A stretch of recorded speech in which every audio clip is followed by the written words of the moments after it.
Welcome to another episode of Beyond the Smoke. I am your host, Kareem Fort, and today we have a very, very special guest. Multi-Emmy Award winning, all that good stuff. He was probably in your mom's home, your auntie's home, or your grandma's home every single day. I know he's definitely in my home, so I would definitely want to welcome Petri Hawkins Byrd to the show. How you doing, man? Man, thank you for coming on the show, man. I really do appreciate it. My pleasure, man. I heard about your show, and I was like, yeah, I definitely want to be on there, man. Check it out. Okay. Well, as you know, Beyond the Smoke, we always smoke cigars, but this time you chose to go with the pipe, right? So tell me the difference that you see between the pipe and the cigar. Cigar is literally in your face. It's the tobacco in your face. It's the whole, Sure. and occasionally I do smoke a cigar, but the pipe is it's almost like you have to construct it, The cigar's already rolled for you and everything like that. The pipe, you gotta get your pouch with your tobacco in it. You gotta make sure your pipe is cleaned out. Like for the longest time, I didn't know what pipe cleaners were for, man. Right. And but you make sure it's all clean, and it's pretty much filtered, and then you construct it, add it, pack it down, and everything like that. Get your match, light it up, and then just enjoy a bowl, and much like the cigar, once it's exhausted, you're satisfied, and it keeps me from overindulging. Well, most people, they know you from Judge Judy, right? Well, I want to kind of get into your story like I was telling you off camera. I want to get to your story. So talk about your upbringing, where you were born and all that. Born and raised in the Crown Heights section of Brooklyn, New York, to Esther and Bobby Byrd, a young couple, at least when they had me. Just a close-knit family, between my father's side of the family and my mother's side of the family. Because we all lived in Brooklyn, they weren't too far away, so you could always go and visit your grandparents. Went to public schools. The funny part about Brooklyn, I don't know how it is in the rest of the country, but I know that in New York, our schools don't have names. Out here you go, oh yeah, I go to John Iverson. I go to Admiral Halsey Junior High School. Back there, I go to PS 45. We even sing songs about numbers, the good old PS 45. So yeah, we raised in public schools, man. But I had a good education, man. I was blessed to have a relatively high IQ, and so I was placed in what they call gifted classes, advanced classes, and went there, junior high school. I wound up going to 3 different high schools. I originally started out at Brooklyn Technical High School. I had no technical prowess whatsoever. Okay, couldn't use a hammer and a nail. Didn't know anything about electricity or foundry or any of the things that they were teaching. And so I just went there because I took the test. It was one of the 3 high schools in New York that you had to take an entrance exam for, and I scored high on the entrance exam. And it's like, okay, I'll go to Brooklyn Tech. Spent 2 years there. Got in a little bit of trouble with the law, and wound up transferring out of Brooklyn Tech. By the way, I didn't do it. It wasn't me. Right. And wound up going to Boys High, and spent 6 months there. And because of they weren't much about going to school there. This was in the heart of Bed-Stuy. The school was empty half the time. So I transferred out and went to a school called Eastern District, which was in the Williamsburg section of Brooklyn, and that's where I graduated from. Graduated 6 months early. I don't know how I went to 3 different high schools and graduated in 3.5 years. Wow. But I did. And then I went to community college in the Bronx at a school called Ostos Community College, which was 85% Hispanic. And it was an interesting experience because I got most of my education there outside of the classroom. The City University of New York wanted to close down Ostos Community College, which was primarily Hispanic, and they wanted to close down Medgar Evers College in Brooklyn, which was primarily a black college. That school was something like 90% black, and so we hit the streets, man, and protesters like, why you want to close down the universities or the colleges that that cater to people of color. So we went out there, man, and we protested and fought and, marched on the governor's office and the mayor's office and everything, and wound up saving those schools, man. And to this day, both of those colleges are thriving, man. Not only are they thriving, they have grown exponentially, man, and, have served thousands upon thousands of New Yorkers, giving them a chance at higher education. So I did that a couple of years, and then I transferred to John Jay College of Criminal Justice, where I got my bachelor's degree. What attracted you to that? I always wanted to be a lawyer. Okay. And so it just seemed like the natural inclination for me would be to go to the criminal justice school, get a criminal justice degree, and then take the LSATs and then go to law school. That didn't happen. By the time I graduated from John Jay, man, I was good and tired of college. And on top of that, I had taken a test and started working as a court officer in New York. So I wound up first being assigned to Brooklyn Family Court, and then I was transferred a year later to Manhattan Family Court. In Manhattan Family Court is where I met my future boss. Wow. Yeah, and so that was in 1986. Right?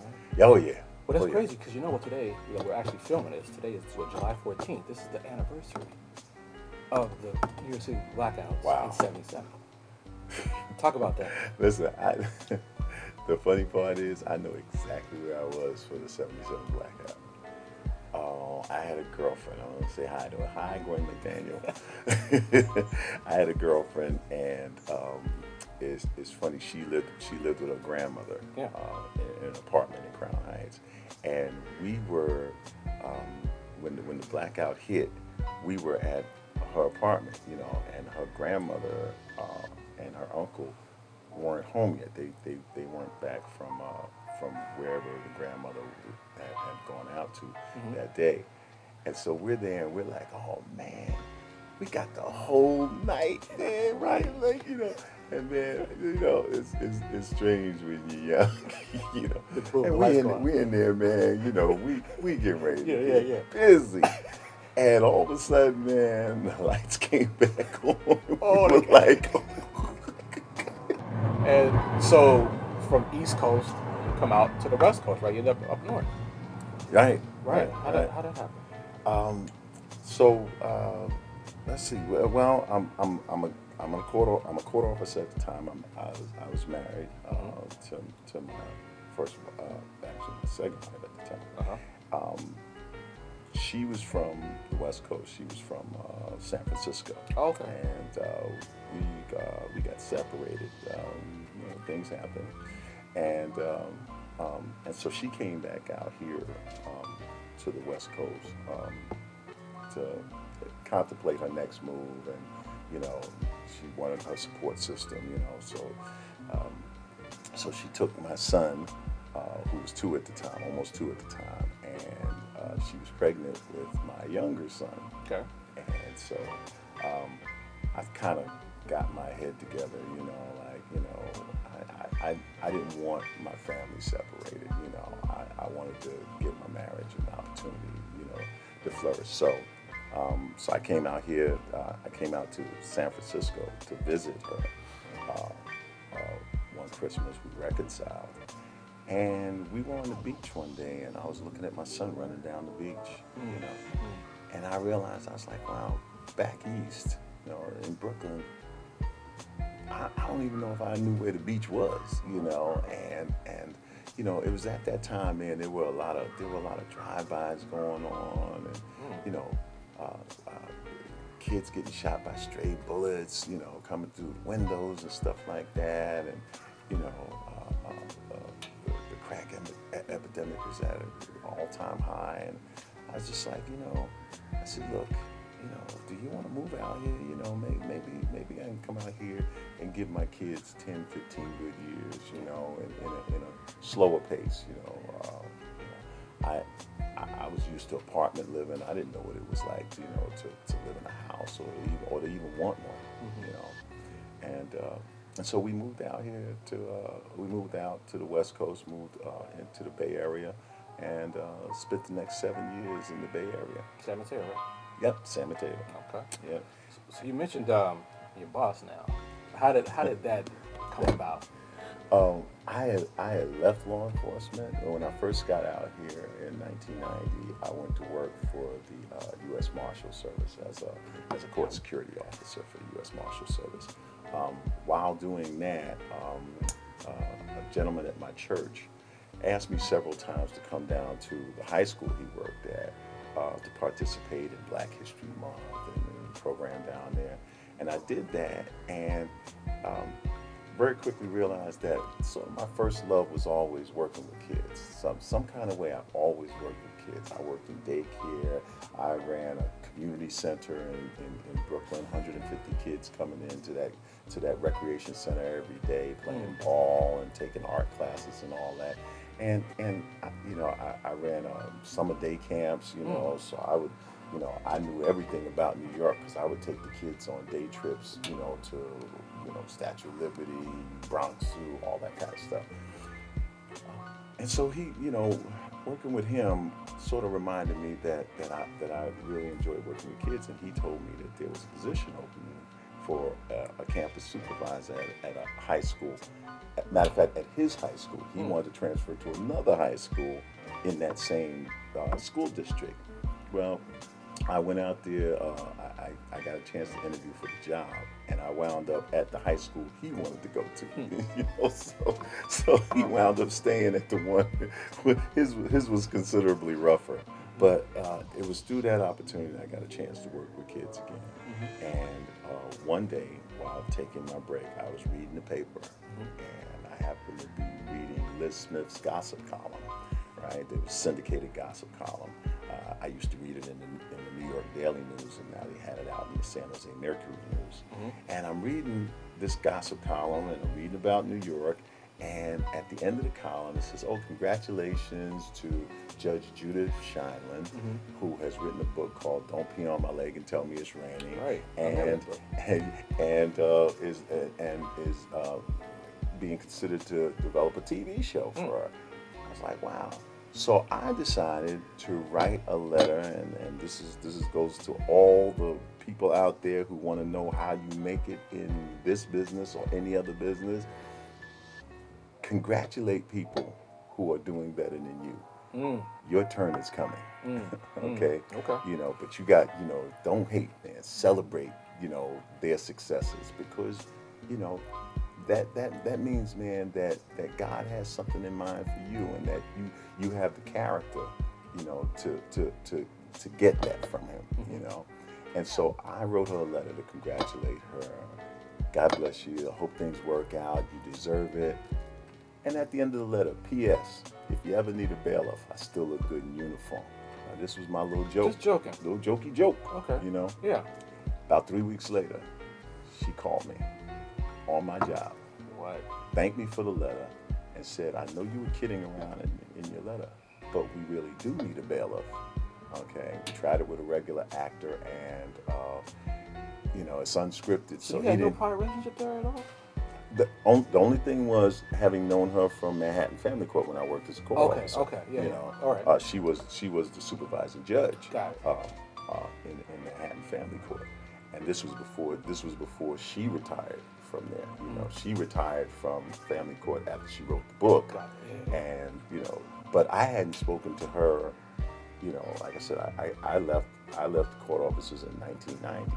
This was 95 when I read about her. Okay. So I hadn't, you know, Years. we hadn't had any communication in 5 years. Wow. You know, and she, you know, she called me and said, you know, if you want to try this out, you know, she said it's, you know, they're going to do it in L.A. She said, you're already out there. Yeah. You know, she said, if you want, I'll recommend you for the job. I said, yeah. And the rest, they say, is history, man. Wow. Good history, too. Wow. So how did it start off for you? What was the adjustment period like? I mean, you go from the East Coast to West Coast. Now you're on TV. There has to be some kind of adjustment period. This, right? you know, I always did, you know, I always did stand up back east, you know, off, like way off Broadway, like community theater and stuff like that, you know, small roles. And I always, you know, kind of idealized being in entertainment. You know, I sing, you know, I do a whole lot of things, you know, poetry and stuff, but never thought of it as, you know, like a career. Sure. You know, I probably should have went to high school for the performing arts instead of Brooklyn Tech, you know. But you know, the thing about it is when you have a passion for something, God always makes a way. If you get out of His way, you know, He will make a way for your gift, you know, to manifest itself in your life. And like they say, if you're doing something that you're passionate about, you never work another day. You know, it's always, man, I'm glad to get up and go and do this because, you know, there's nothing I'd rather be doing. And so the first year, we started taping in '96, right? I want to say it was June of '96, and I flew down here. I pretty much came down on my own dime, and we started doing the show. And the minute I stepped on the set, you know, they're like, "Hey, you nervous?" I'm like, "Nah, you know, this kind of feels comfortable to me." And I was fortunate because a young man that I've mentored for years, he's like a son to me, man. He was at the high school that I was at, Monte Vista, and he wanted to do a television news show.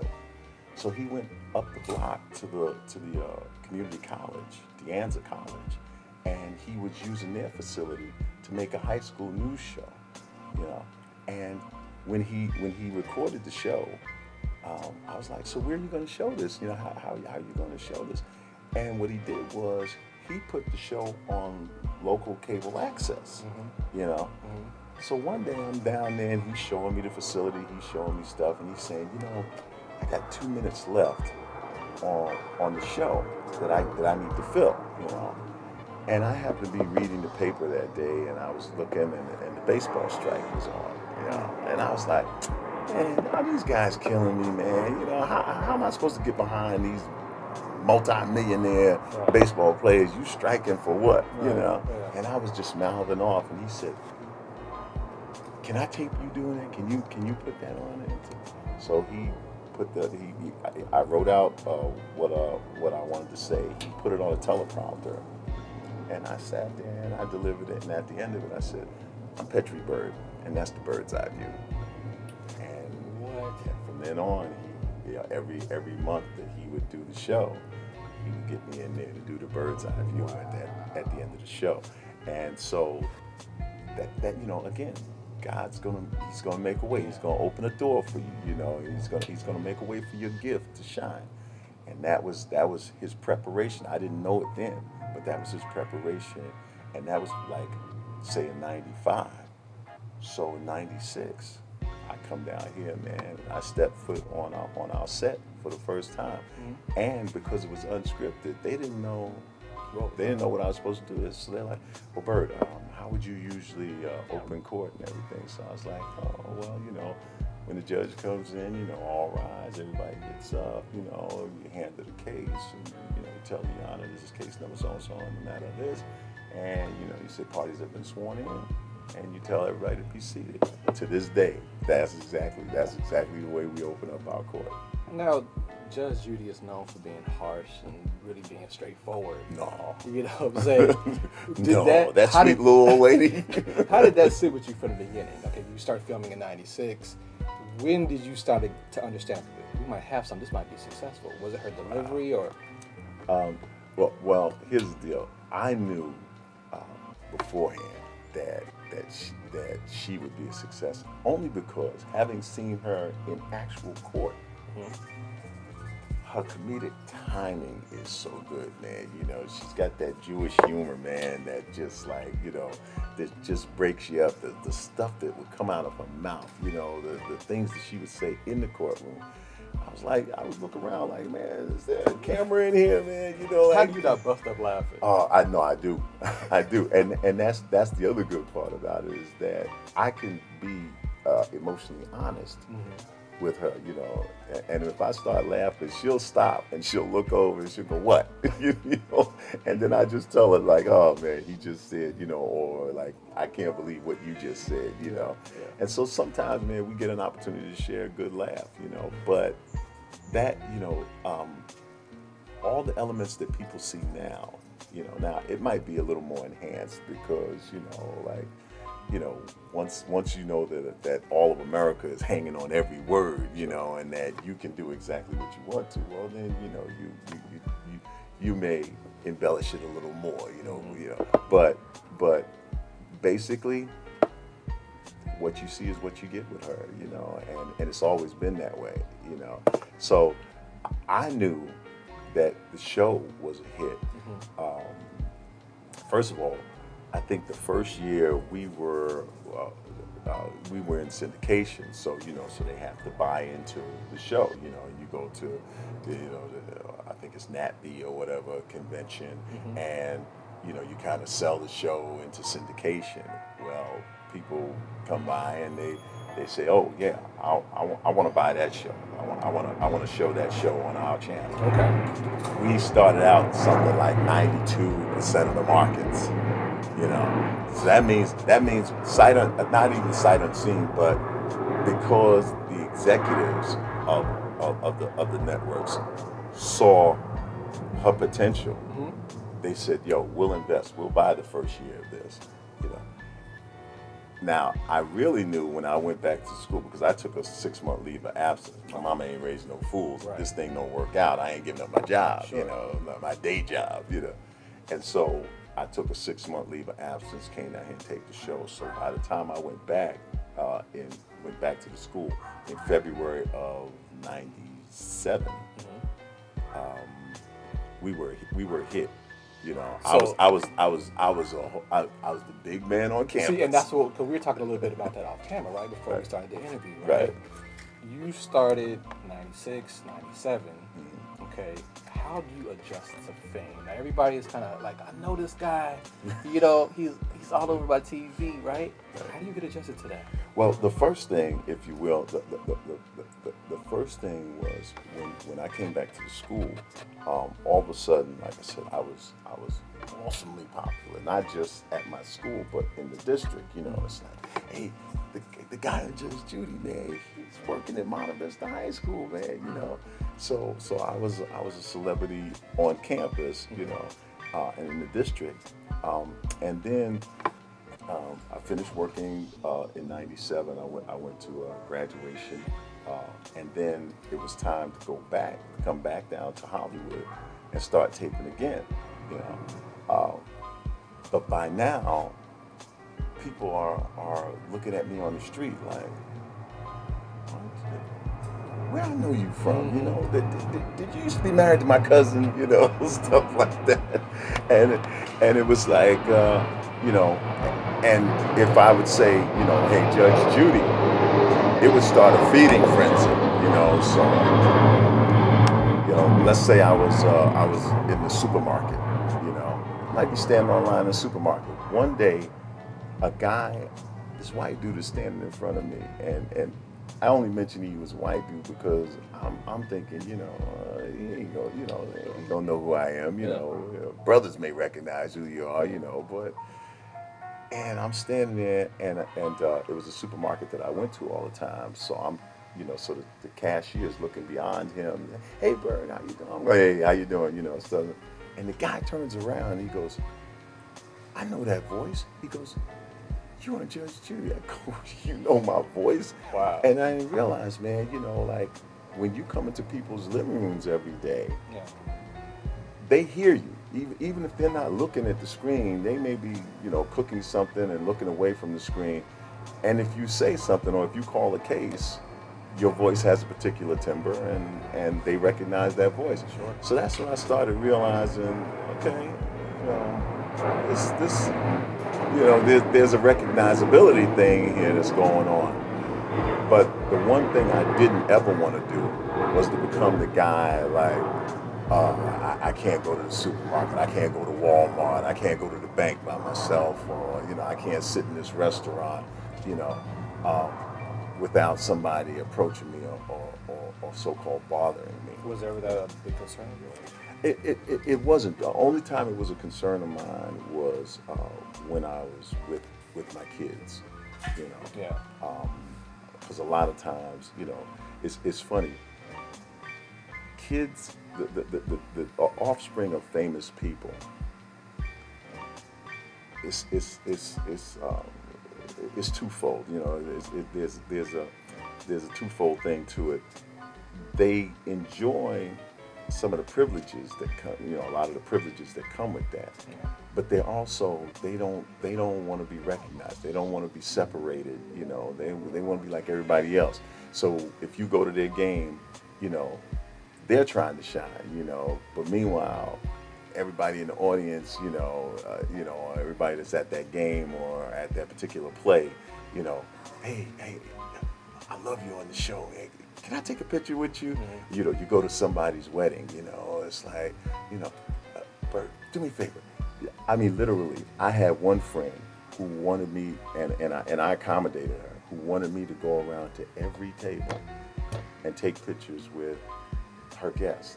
Now, you're talking about 100 guests there, and I'm going, did that. And the bride asked for it. She was a good friend of mine. I would call her my niece. Wow, okay. And so I was like, hey, she's like, Uncle, do you mind?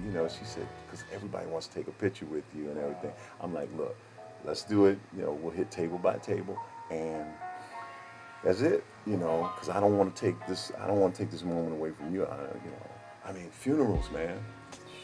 Funerals. You know what I mean? Wow.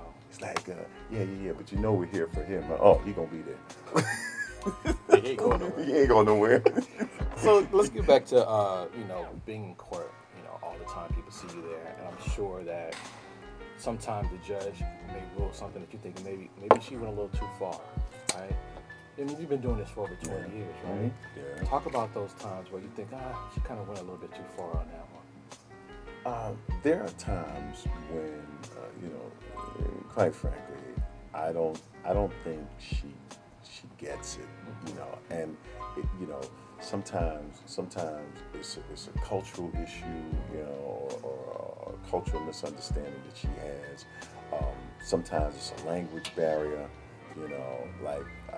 particularly with Asian people. Sure. I will notice sometimes that she's not taking into account how they communicate and how difficult it is for them to communicate what they want to say. A lot of times it's not in their culture to go against authority. Where they come from, you don't say anything in court.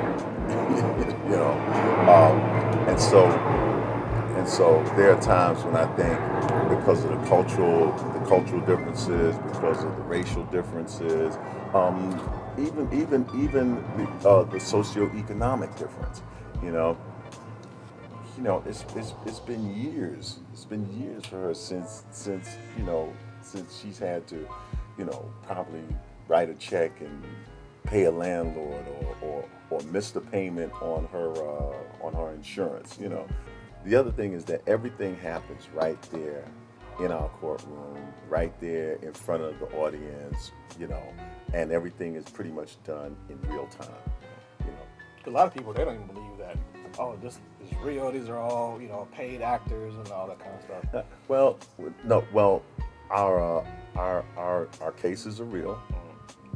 The litigants are real. They're real people. In fact, several times over the past 22 years, I've actually seen people that I know. Oh, wow. Right. I lived in Sacramento. We've been on 22 years. I lived in Sacramento for 21 of that. And I would actually see people, if I didn't know them before they came on our show, I'd actually see them after. So one week,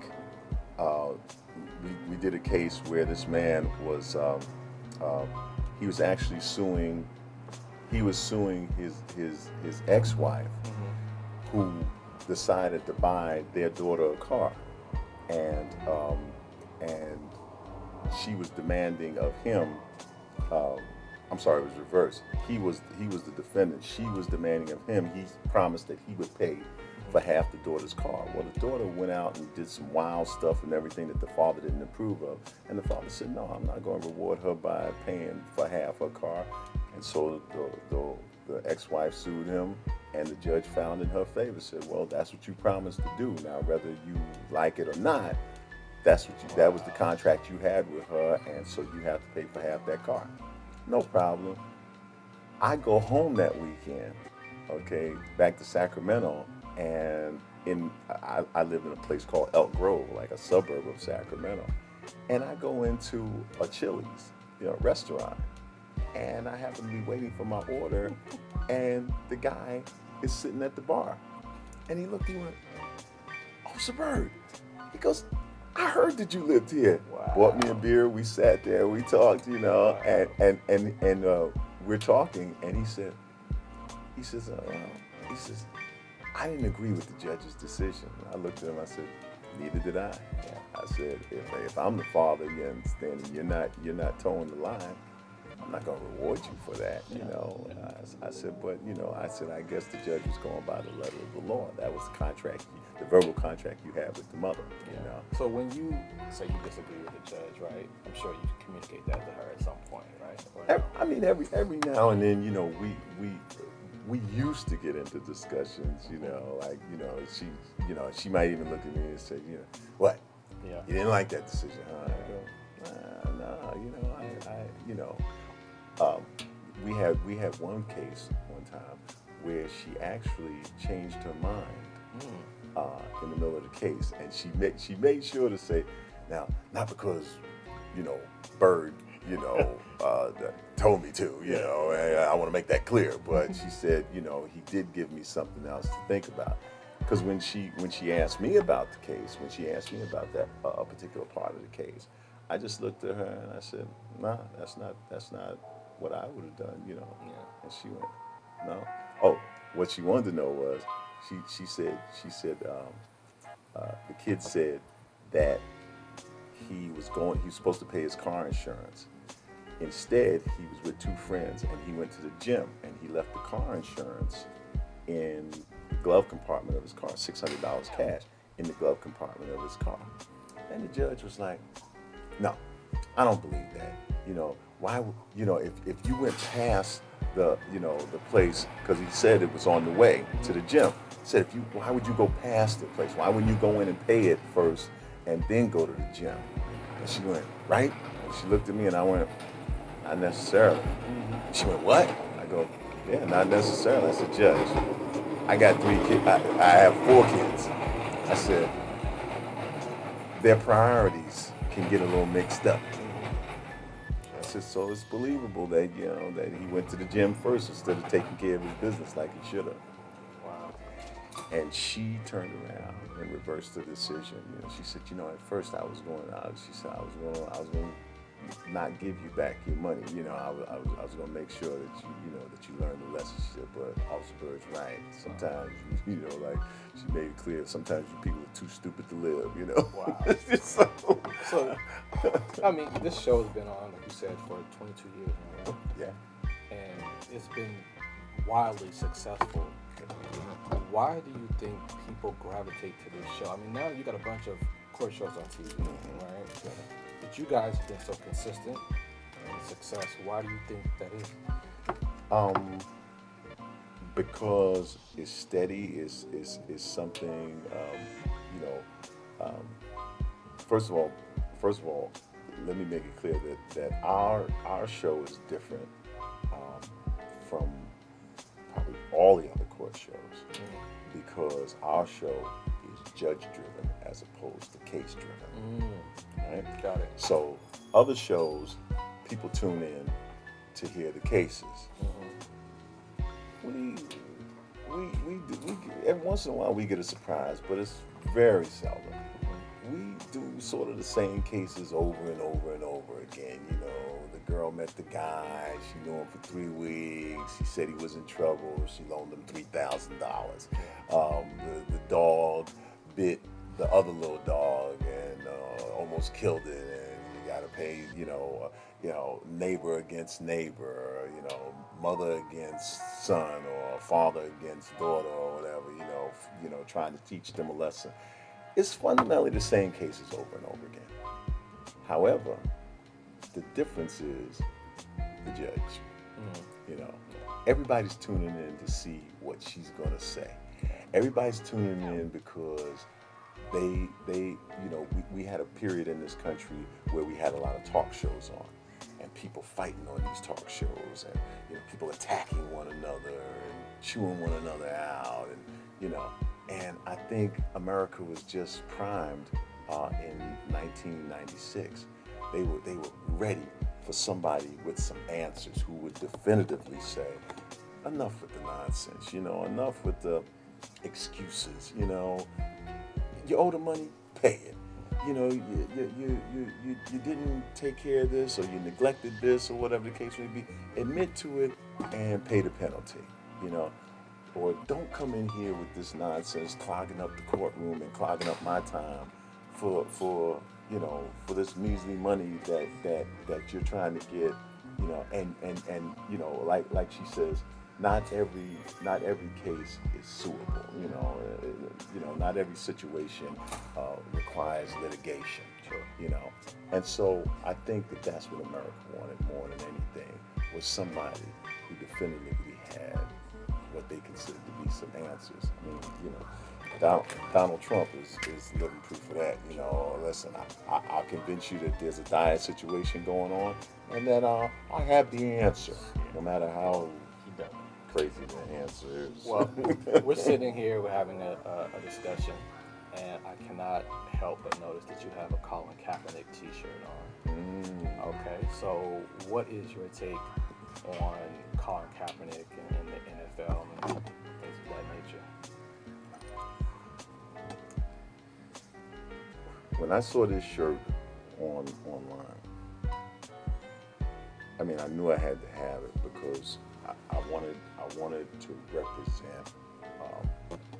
I wanted to represent him like he was representing us, And by us, I mean particularly those in the black and brown community who, again and again, were subject to police brutality, and I think the cat is a hero because he made it clear. He took a stance and said, "Hey, you know what? I can't stand up,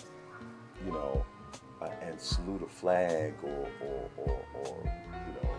involve myself in the singing of a national anthem, while this country ignores what's happening to particularly young black men, and until we start to address these issues, I want to make it clear to the world that no, I'm not going to stand up for that. I'm not going to blindly stand up for that.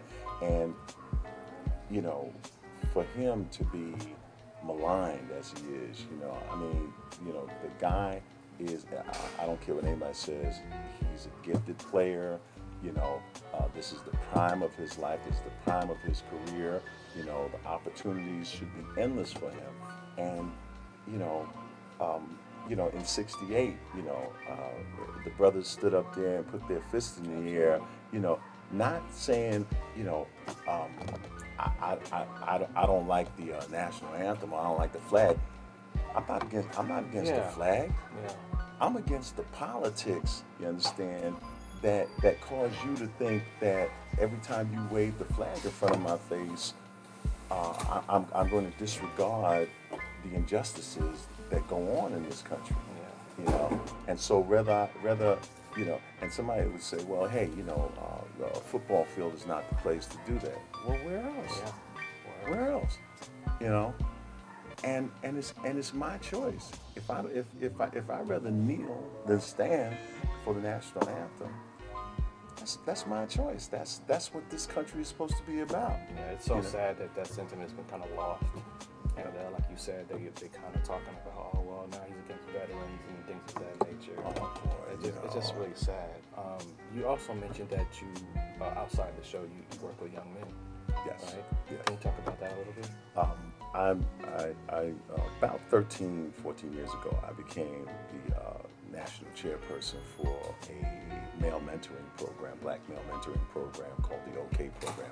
The OK stands for Our Kids, and the founder and CEO of the program, Donald Norcross, was a deputy sheriff in back in 1990 in Sacramento, California. And he noticed that where he worked as a deputy sheriff, that he saw a lot of our kids going into the system, but not coming out unscathed, you know. And so, you know, according to Don, he kept going home every day and telling his wife, you know, man, we got to do something about that. Our boys, you know, are just, you know, they're going into this system, you know, there's a 50% incarceration rate amongst African American males in this country. Now, we're 6% of the population. How are we committing 50% of the crimes? No. We're paying for 50% of the crimes, you know, and you know, because we can't afford the, you know, good legal assistance and stuff like that, our boys wind up languishing in prisons. You know, they are. Let me get it right.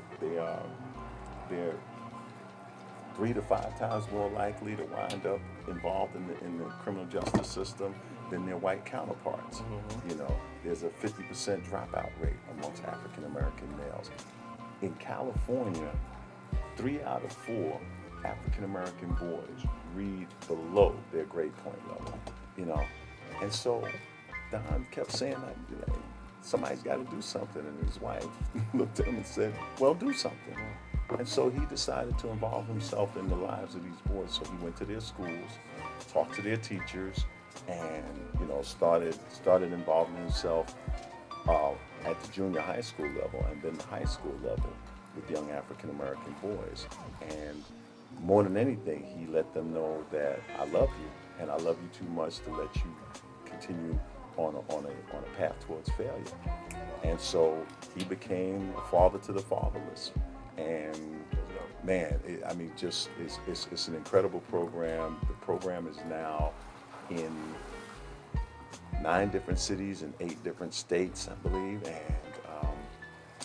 wherever there is an OK program, the tendency of young black males to become involved in the criminal justice system lessens exponentially. Not only that, man, they pride themselves on having a 2.5 or above grade point average.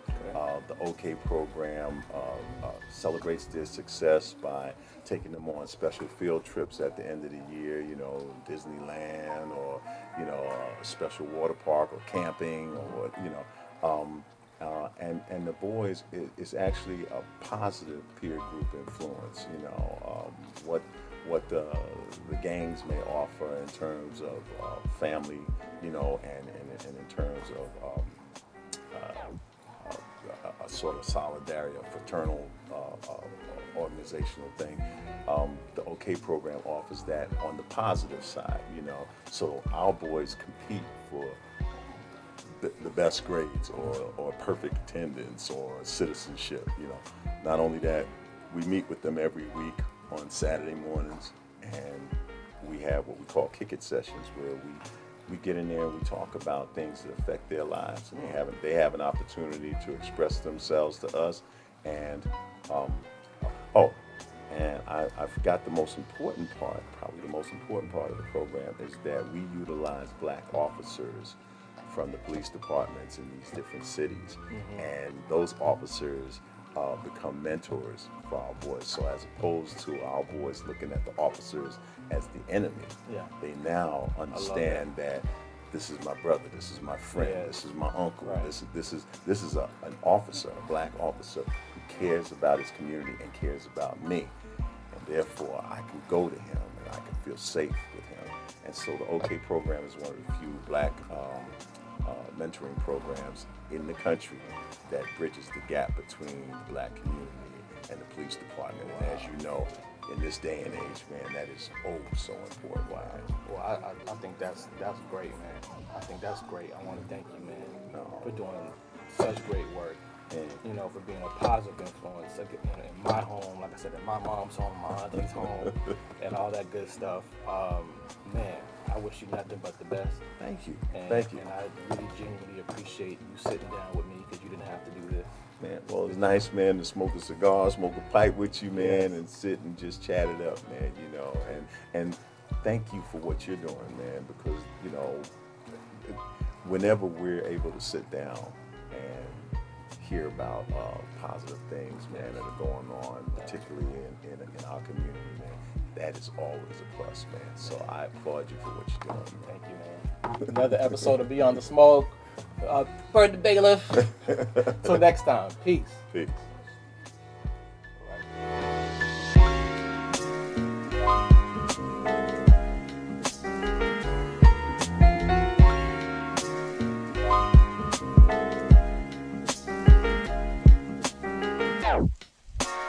Wow.